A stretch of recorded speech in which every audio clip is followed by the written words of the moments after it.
के लिए माननीय मोदी जी सिर्फ 4 जातियों की बात करते हैं।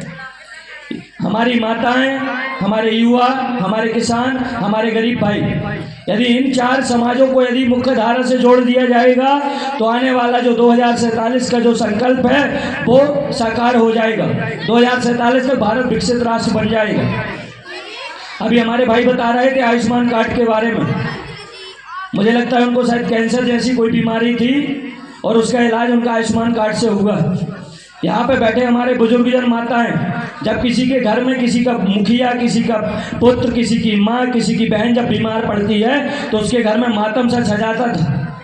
उसको अपनी बेहतर इलाज कराने के लिए अपनी ज़मीनें, अपने जेवर गिरवी रखने पड़ते थे। फिर जो भी सेठ साहूकार हुआ करते थे वो मनचाहा ब्याज लेते थे और यदि वो समय पे नहीं चुका पाता था तो उसकी ज़मीनें, उसके जेवर डूब जाया करते थे। लेकिन जब माननीय मोदी जी को आपने अपना आशीर्वाद स्वरूप वोट दिया, आपने देश की कमान, आपने देश का जब प्रतिनिधित्व दिया तो माननीय मोदी जी ने आप सभी की चिंता करते हुए 1 रुपए से लेकर के 5 लाख रुपए तक के इलाज की गारंटी दी कि आप साल में अपने किसी भी भाई बंधु माता पिता का इलाज भारत देश के किसी भी बेहतर से बेहतर अस्पताल में करा सकते हैं। यदि 5 लाख में भी संभव नहीं हो पाया इलाज तो उसके लिए भी अपने प्रदेश के मुखिया डॉक्टर मोहन यादव जी ने भी 2 लाख रुपए तक का प्रावधान रखा है। यदि आपकी बीमारी 5 लाख रुपए में ठीक नहीं होती है तो उसमें आपको 2 लाख रुपए और प्रदेश सरकार की तरफ से दिए जाएंगे। 5 + 2 7 लाख रुपए सालाना। यहाँ पे बैठे मेरे सभी बुजुर्गजन, आप सभी को ज्ञात है कि 2003 के पहले जब कांग्रेस की सरकारें हुआ करती थी या 2014 के पहले केंद्र में सरकारें हुआ करती थी तो कांग्रेस सिर्फ गरीबों की बात करती थी, गरीबी हटाने की बात करती थी। लेकिन यहाँ से खड़े होकर मुझे बिल्कुल भी संकोच नहीं हो रहा है कि कांग्रेस ने सिर्फ गरीबों को हटाने का काम किया है, ना कि उनकी गरीबी हटाने का काम किया।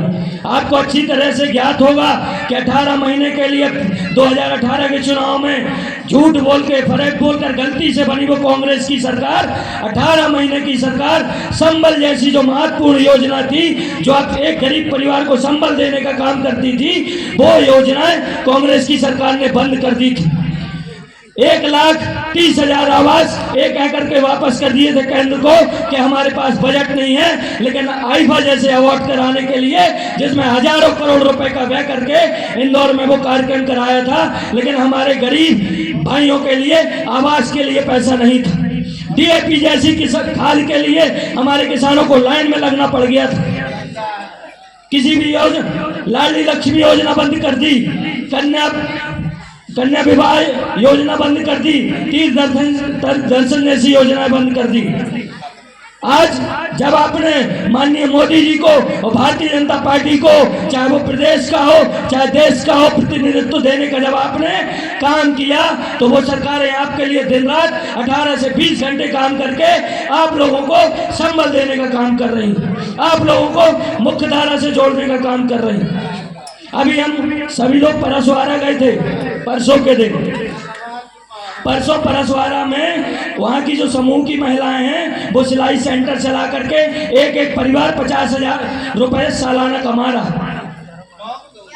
आज समूह के माध्यम से हो, किसान सम्मान निधि के माध्यम से हो, सीखो कमाओ की योजना के तहत हो, आज गरीब को मुख्य धारा से जोड़ने के लिए योजनाएं बन रही हैं। उन योजनाओं का लाभ देने के लिए समस्त अधिकारी कर्मचारी आपके बीच में।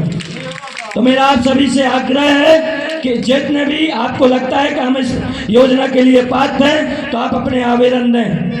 और यहाँ पर बैठे समस्त अधिकारी कर्मचारियों से मेरा आग्रह है और इसके लिए विधायक जी भी संकल्पित हैं कि पिछले 5 वर्ष जब आपने उनको विधायक बनाया, अपने निजी कारणों की वजह से उनके पास इतनी ज़्यादा परेशानियां थी जिसकी वजह से वो आपके बीच में नहीं आ पाए। लेकिन माननीय विधायक जी आप लोगों के लिए संकल्पित हैं, यदि कोई भी अधिकारी कर्मचारी आपके काम में लापरवाही बरतेगा तो उसका ट्रांसफर होना संभव है और संबंधित अधिकारी कर्मचारी पर कार्रवाई भी होना संभव है। तो मेरा आप सभी से आग्रह है कि आप लोग ईमानदारी से काम करिए और जो यहाँ पे लोग बैठे हुए हैं उनका काम करिए। आज इनकी वजह से आपको सैलरी मिलती है, जिसकी वजह से आपके परिवार का भरण पोषण हो रहा है। आप इनके लिए काम करने वाले लोग हैं और ये सरकार इनकी है, ना तो यहाँ बैठे जनप्रतिनिधियों की है, ना यहाँ बैठे कर अधिकारी कर्मचारियों की। आज जनता ने जब वोट दिया तब जाके आज केंद्र में सरकार है और आज राज्य में सरकार है। तो हमारा आप सभी से आग्रह है कि आपको लगता है कि हम इसके लिए पात्र हैं, आप अपना यहाँ पे आवेदन जमा करिए और योजनाओं का लाभ लीजिए। यदि कोई भी समस्या है तो यहाँ पे बैठा समस्त जनप्रतिनिधि मंडल, ये हम सभी लोग सहायनगर रहते हैं। आपके यहाँ के ध्रुव सिंह जी हो गए, अमर सिंह जी हो गए, गजेंद्र सिंह जी हो गए, हमारे रमेश सिंह जी हो गए, इन सभी से आप लोग बातें अपनी रखिए। ये लोग हम लोगों के माध्यम से, माननीय विधायक जी के माध्यम से आपका काम कराने का हम लोग प्रयास करेंगे। और मेरा आप सभी से एक और आग्रह है कि अभी 2024 के चुनाव में, अभी जब लोकसभा का चुनाव होगा, जिस प्रकार से आपने विधानसभा में अपना अमूल्य वोट दे करके, अपना आशीर्वाद दे करके भारतीय जनता पार्टी की सरकार बनाई, इसी प्रकार आप लोकसभा के चुनाव में भी अपना आशीर्वाद प्रदान करें। और यहाँ की हमेशा से एक शिकायत रहती है खमतरा ग्राम पंचायत की कि यहाँ का जो भी स्कूल के जो भी प्रिंसिपल हैं, शिक्षक हैं, उनके द्वारा बहुत ज़्यादा लापरवाही होती है यहाँ पे। तो मेरा आप सभी से आग्रह है, जो भी यहाँ पे प्राचार्य हो वो अपने समय पे आए, बच्चों को शिक्षा दीक्षा देने का काम करें, जिसके लिए आप यहाँ पे हैं। यदि आप अभी भी यदि नहीं सुधर रहे इतनी शिकायतों के बाद भी, तो आप अपना ट्रांसफ़र अपने आप करा लें, या फिर माननीय विधायक जी से हम लोग कह करके आपका ट्रांसफ़र करा देंगे। और इसमें कोई भी वो वाली बुराई वाली बात नहीं। प्रिंसिपल कौन है? बुलाओ प्रिंसिपल साहब को।